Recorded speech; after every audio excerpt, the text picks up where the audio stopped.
Mark chapter 2 verse 16, ang mga scribes and Pharisees who were considered the religious leaders sa time ni Jesus, tinanong ang mga disciples si Jesus kung bakit nakikikain siya sa mga tax collectors who were considered traitors and sinners, example, prostitute.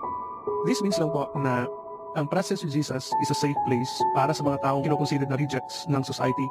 Hindi naging condemnatory si Jesus, winelcome niya, nag-establish siya ng right relationships, nag-build siya ng bridges instead of walls. For us also who are professing to be followers of Christ, ano ba yung presence natin sa kapatao natin? Do they feel inspired pag nandyan tayo? Do they feel na we can be someone na pwede nilang mapagsabihan ng mga sekreto at hindi natin ito ikakalat? Yung presence pa natin i-uplifting sa kanila.